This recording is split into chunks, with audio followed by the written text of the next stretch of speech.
तथोनो अभयं कुरु सन्नः कुरु प्रजाभ्यो भयं नः पशुभ्यः गणानायं त्वमराशिव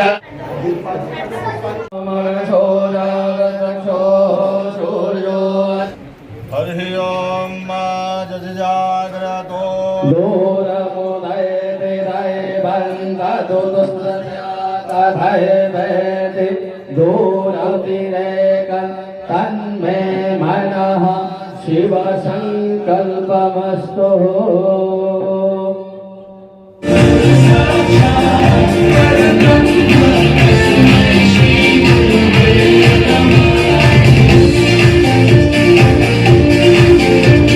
नमस्कार। इंद्रप्रस्थ ब्राह्मण समाज क्षेत्र में लगभग 3 साल हो गए जो इंद्रप्रस्थ समाज में अति आवश्यक थी, उसके लिए हम लोगों ने एक समाज को इकट्ठा करने की संकल्प लिया। तो शायद ये सबको पता होगा, आईपी एक्सटेंशन में अगर निर्विवाद रूप से कोई संस्था चल रही है तो वो है इंद्रप्रस्थ ब्राह्मण समाज।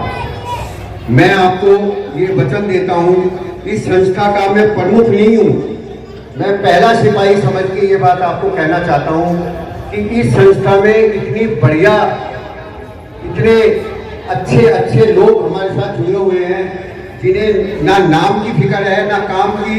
वो ये कहते हैं बस ये संस्था चमकनी चाहिए और इस संस्था को चमकाने के लिए दिन रात एक करे हुए हैं। प्रोग्राम जितने भी होते हैं उनमें सब में वो तन मन धन से पूरा सहयोग करते हैं। करने से साधक के जीवन में खुशियों का आगमन होता है, साथ ही सभी तरह के संकटों से छुटकारा मिलता है। इस खास अवसर पर विशेष चीजों का भोग भी लगाते हैं और गरीब लोगों को अन्न और धन का दान करते हैं। कृपालु भजुगन हरण भव भय दारुणं नवकंज लोचन कंज मुखकर कंज पद कंजारुणं। तालियों से बहुत बहुत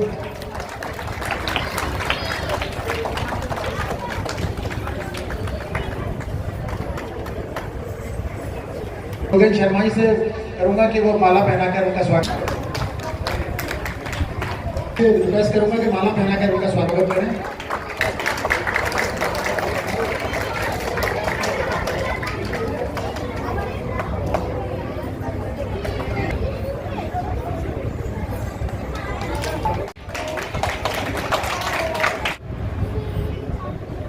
जोरदार तालियों से स्वागत करें।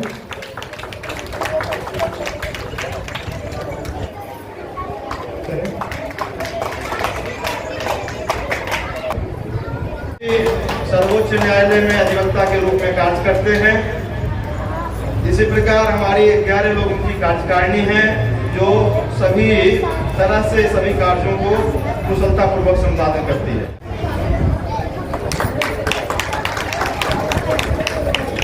कल से निवेदन कर रहा हूँ, 2 लाख लोग साल में भ्रष्टाचार कारण परेशान होकर आत्महत्या कर लेते हैं। थाने के भ्रष्टाचार, तहसील के भ्रष्टाचार, कचहरी के भ्रष्टाचार, नगर निगम के भ्रष्टाचार, फर्जी वसीयत, इससे परेशान होकर साल में 2 लाख लोग आत्महत्या कर लेते। तो भ्रष्टाचार के चीन में बहुत अच्छा कानून है, वहां पे 100% प्रॉपर्टी जब्त की जाती है, नागरिकता खत्म की जाती है और साल भर के अंदर फांसी दिया जाता है। मैं सरकार से निवेदन कर रहा हूं, भ्रष्टाचार के खिलाफ चीन जैसा कानून बनाए, उसके लिए 2/3 बहुमत नहीं चाहिए, उसके लिए सिंपल मेजोरिटी चाहिए और ये कानून बनाएंगे तो 2/3 बहुमत अगले चुनाव में मिलेगा। साल में 2 लाख लोग रोड एक्सीडेंट से मर जाते हैं, अकाल मौत होती है 2 लाख लोग।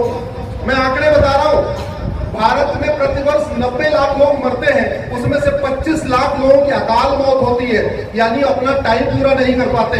25 लाख परिवार हर साल बर्बाद होते हैं अकाल मौत के कारण। गुलामी के नाम से, अरे गुलामी के निशान से, गुलामी की कुरीतियों से, गुलामी की कुप्रथाओं से, गुलामी शिक्षा व्यवस्था से,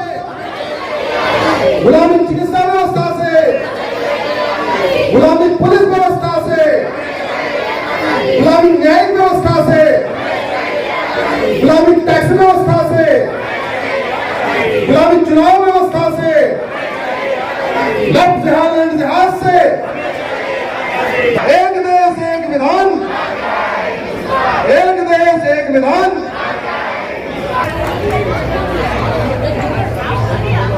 तो हमें लगेगा हमने कुछ भगवान परशुराम से सीखा और उसे अपने जीवन में चितार्थ किया। आप सबको बहुत बहुत शुभकामनाएं, बहुत बहुत साधुवाद। माफी चाहूंगी, मुझे थोड़ा सा जाना था, तो आप सबको बहुत बहुत धन्यवाद। इतना बढ़िया कार्यक्रम जो विप्रतन का होगा, हमने अपनी माननीय जो हमारी चीफ गेस्ट थी आज उनको रिक्वेस्ट करिए कि 2 मिनट रुक जाओ, पहले हम अपना वो वाला कार्यक्रम कर लें जो हमें इंद्रप्रस्थ ब्राह्मण समाज का माइल है। उनके लिए हमारे योगेश पचौरी जी जिन्होंने कुछ प्रशस्ति पत्र लिखा है वो आपको पढ़कर सुनाएं। स्थापित की और बहुत कम समय में आप सफलता के शिखर पर पहुंच गए। आपको विज्ञान भवन में माननीय घटना में श्री संजीव जी दीक्षित जी की धर्मपत्नी का आकस्मिक निधन हो गया, फिर भी उन्होंने पूरे साहस और दृढ़ संकल्प के साथ जीवन में संघर्ष किया, पूरे जोश और उत्साह के साथ समाज की सेवा करना जारी रखा। उन्होंने अपनी 2 और विशिष्ट जानकारी से कहता हूँ कि वो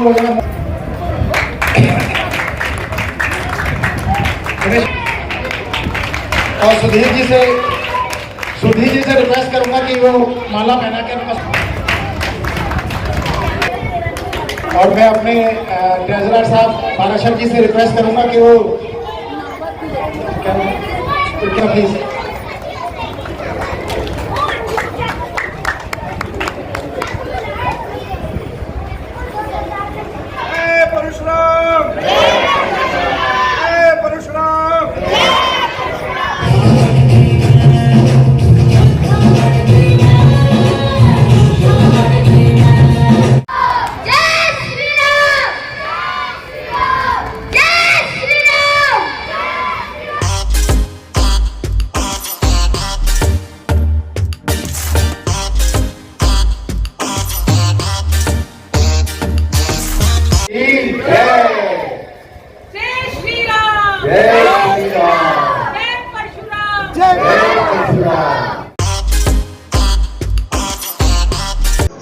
इंद्रप्रस्थ ब्राह्मण समाज के मैं अध्यक्ष भूपेंद्र तिवारी आपके सम्मुख आज ये बताना चाहता हूँ कि हमारा 3रा भगवान परशुराम जन्मोत्सव आज मनाने जा रहे हैं हम आईपैक्स भवन में, जो कि बहुत भव्य तरीके से अक्षय तृतीया पे हमेशा मनाया जाता है। आज हमने 2 कार्य करे, सुबह ब्राह्मण युवक युवती परिचय सम्मेलन करा और अब हमने भगवान परशुराम की आराधना करते हुए अपने जो ईष्ट है उनको मनाया और आज उनके लिए हमारे जितना भी समाज के लोग हैं वो सब इकट्ठे हुए और इसको बहुत अच्छे तरीके से हमने मनाने की कोशिश करी है। हमारी संस्था के जितने पदाधिकारी हैं सबने मिलकर उनके अथक प्रयासों से 3 महीने से लगातार इसको काम करते हुए उन्होंने इस कार्य को संभव बनाया। जो हमारे इस कार्यक्रम के संयोजक है दिनेश शर्मा जी, इनका हमें अभूतपूर्व हमेशा वो मिलता रहता है साहस, जिसकी वजह से हम ये कार्य करते रहते हैं। मैं आपको एक बारे में बता दूं कि इंद्रप्रस्थ ब्राह्मण समाज इस संस्था को इतना फैलाने में हमारे मुकेश कौशिक जी का और हमारे विनोद शर्मा जी का, इनका सबका बहुत इतना बड़ा हाथ है कि मैं आज अपने आप को ये गौरवान्वित महसूस कर रहा हूँ कि मैं इस संस्था का प्रथम सिपाही हूँ।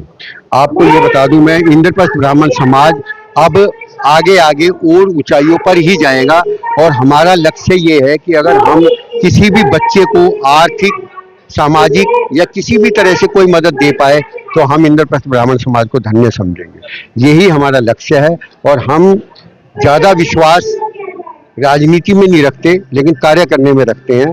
अब आप ये समझते हो आज की डेट में ब्राह्मणों में जितनी वो थी, अपने उनके अंदर जितना अस्तित्व था वो सारा मिटता जा रहा था, लेकिन उनको जो उनके मूल्यांकन है उनको दोबारा उठाने के लिए हमने ये कार्यक्रम करा है और हम चाहते हैं कि उन्हीं में ब्राह्मणों में ही आपस में रिश्ते हों, इसलिए हमने इस कार्य को शुरुआत। दिनेश शर्मा इंद्रप्रस्थ ब्राह्मण समाज का सदस्य हूँ और मैं सभी लोगों के आशीर्वाद से आज इस कार्यक्रम का मुख्य संयोजक भी हूँ। मेरे साथ मेरे सह संयोजक विनोद शर्मा जी भी हैं। मैं आभारी हूँ पूरी मैनेजिंग कमेटी का कि जिन्होंने मुझे आज के इस कार्यक्रम में सौभाग्य दिया कि मैं इस कार्यक्रम की अध्यक्षता करूं, इसका संयोजक बनूं। बहुत बहुत सादर प्रणाम। कार्यक्रम बहुत अच्छा है और हमें अपने इष्ट को याद करने के लिए इससे अच्छा दिन और कोई नहीं होता कि परशुराम जी हमारे इष्ट है ब्राह्मणों के और उनसे हमने बहुत सारी शिक्षाएं ली हैं। ब्राह्मण समाज पहले से भी लेता रहा, आगे भी लेता रहेगा और हम सर्व समाज को, ब्राह्मण समाज तो हमारी प्रमुखता में है लेकिन सर समाज के साथ जो हम कर सकते हैं उनका कल्याण के लिए कार्य, उनके लिए हम करेंगे। संरक्षक इंद्रप्रस्थ ब्राह्मण समाज, आज सबसे पहले तो मैं अपना परशुराम भगवान जी की हार्दिक शुभकामनाएं तो जन्मोत्सव की। और आज सुबह जो इंद्रप्रस्थ ब्राह्मण समाज ने विवाह परिचय समारोह कराया, बहुत ही सक्सेसफुल रहा। उसमें 100 के करीब परिवारों का आए यहाँ पर, जिन्होंने आपस में वार्तालाप करा। उसके बाद आप शाम को परशुराम जी का जन्मोत्सव हर्षोल्लास से मनाया जा रहा है। आज हमारे मुख्य अतिथि सत्य शर्मा जी जो स्टैंडिंग कमेटी के चेयरमैन है वो भी आई, और निगम पार्षद सजी चांदना जी, रामकिशोर शर्मा जी जो हमारे एमसीडी साउथ एमसीडी के चेयरमैन है, सभी यहाँ पर आए और सभी ने अपना आशीर्वाद दिया और बहुत बहुत सभी को शुभकामनाएं। भगवान परशुराम जी के उपलक्ष्य में कार्यक्रम था, उनकी जयंती पे कार्यक्रम था। मैं सबको धन्यवाद देता हूँ, भगवान परशुराम जी के भक्तों को सबको प्रणाम करता हूँ। अब भारत में अगर राम राज्य स्थापित करना है तो भगवान परशुराम जी के रास्ते पे चलना पड़ेगा। भय बिन होए न प्रीत, सठे साठ्यम समाचरित, लोहा लोहे को काटता है, न रहेगा बांस न बजेगी बांसुरी। भारत की डेमोग्राफी बहुत तेजी के साथ बदल रही है। प्रतिदिन 1000 बेटियां लव जिहाद का शिकार हो रही हैं, प्रतिदिन 1500 परिवारों का धर्मांतरण हो रहा है, 1 लाख करोड़ का ड्रग कारोबार हो रहा है, जनसंख्या विस्फोट हो रहा है। 5 करोड़ घुसपैठी आके बैठे हुए हैं क्योंकि यहाँ पे हमने भगवान परशुराम जी की नीति लागू नहीं किया, हमने कठोर कानून नहीं बनाया। हम आशा करते हैं और रिक्वेस्ट करते हैं सरकार से कि तत्काल भारत में लव जिहाद, लैंड जिहाद, धर्मांतरण, घुसपैठ, जनसंख्या विस्फोट खिलाफ कठोर कानून बनाए, ड्रग के खिलाफ कठोर कानून बनाए। मैं इंद्रप्रस्थ ब्राह्मण समाज के सभी पदाधिकारी को, और इतना सुबह से इतना अच्छा कार्यक्रम चल रहा था और बहुत आज भी देखा है बच्चों ने भी बहुत अच्छे कार्यक्रम प्रस्तुत किए, जिसमें राम स्तुति थी और गणेश वंदना थी। तो बहुत ही अच्छा कार्यक्रम था, जिसे दिल से साधुवाद देना चाहिए कि आज जो बहुत ज्यादा जरूरत है हम सबको एकजुट होने की। आज समाज में जिस तरह की कुरीतियां हैं उनमें बच्चों को इस तरह से धार्मिक शिक्षा देने की बहुत ज्यादा जरूरत है। मैं सभी को बहुत बहुत शुभकामनाएं देती हूँ, सबको बहुत बहुत साधुवाद देती हूँ और भगवान परशुराम उतनी ही ताकत के साथ हम सब लोगों का मार्गदर्शन करें, हमें आशीर्वाद दे, ऐसी कामना करती हूँ ताकि हम समाज के लिए और ज्यादा काम कर सकें। मेरा नाम विनोद शर्मा है, मैं इस कार्यक्रम का दिनेश शर्मा जी के साथ सह संयोजक हूँ। इंद्रप्रस्थ ब्राह्मण समाज द्वारा आयोजित श्री भगवान परशुराम जन्मोत्सव के अवसर पर पधारे हुए ये केवल ब्राह्मणों का ही कार्यक्रम नहीं है, यहाँ सर्व समाज के लोग उपस्थित हैं और इस कार्यक्रम में उपस्थित होकर सभी लोगों ने ये संकल्प लिया है कि हम आगे भी भगवान परशुराम के रास्ते पर चलते हुए राष्ट्र और समाज की सेवा उनके रास्ते पर चलते हुए करेंगे। मैं ज्योति गौतम, इंद्रप्रस्थ ब्राह्मण समाज की सांस्कृतिक मंत्री। सबसे पहले मैं धन्यवाद करती हूँ सभी अतिथिगणों का, उन बच्चों का, अभिभावकों का, जिन्होंने इतना सुंदर कार्यक्रम अपने विद्यालय से लाकर यहाँ पर संपन्न कराया। ब्रिलियंट पब्लिक स्कूल और शिंजन एकेडमी के जितने भी प्यारे प्यारे बच्चे थे, छोटे छोटे बच्चों ने बहुत ही सुंदर प्रस्तुति प्रदान की। यहाँ पर आरंभ हुआ गुरु वंदना से, उसके बाद राम स्तुति, परशुराम संवाद, गीता के श्लोक, बहुत छोटे से बच्चे ने बहुत ही शुद्ध उच्चारण में गीता के श्लोक बोले और इसके साथ साथ नारी शक्ति जिंदाबाद करते हुए नारी का उत्थान, क्योंकि एक नारी, अब हम ये नहीं कहेंगे सब पे भारी, एक नारी सभी क्षेत्रों में अधिकारी, उस पर योद्धा बन गई मैं, रणचंडी बनकर किस प्रकार से अपनी वीरता और साहस का पराक्रम दिखाते हुए वो युद्ध में उतरी और योद्धा बन गई। तो इसी प्रकार से पूरा कार्यक्रम बहुत सफलतापूर्वक संपन्न किया। आज के विशिष्ट अतिथि दिल्ली की स्टैंडिंग कमेटी की चेयरमैन सत्या शर्मा जी उपस्थित रहीं। बहुत अच्छे तरीके से उन्होंने कार्यक्रम देखा और सभी को उद्बोधन दिया। और विशिष्ट अतिथि हमारे जो मुख्य वक्ता के रूप में थे श्रीमान अश्वनी उपाध्याय जी, उन्होंने भी बहुत अच्छे तरीके से परशुराम जयंती के बारे में बताया, नारी उद्बोधन के बारे में बताया, बिल कैसे पास नहीं हुआ या जो हमारे अधिकार हैं उनके बारे में बताया और उन अधिकारों को छोड़ना नहीं है और जय जयकार करते हुए कार्यक्रम को आगे बढ़ाया। इसी प्रकार से पूरा कार्यक्रम अध्यक्ष श्रीमान भूपेंद्र तिवारी जी की प्रेजेंस में बहुत अच्छे तरीके से हुआ। पूरी कोर कमेटी को जिन्होंने दिन रात एक करके इस कार्यक्रम को सफल बनाया, उन सबको धन्यवाद करते हैं। और विशेष धन्यवाद हमारी मीडिया प्रभारी हमारी कविता जी और मनीष जी, जो हमेशा हमें इस प्रकार के मतलब मोटिवेशन देते रहते हैं और हमेशा हमारा साथ देते हैं। तो आज के सफल कार्यक्रम के लिए फिर से एक बार सभी को बहुत बहुत बधाई। जय परशुराम, जय श्री राम।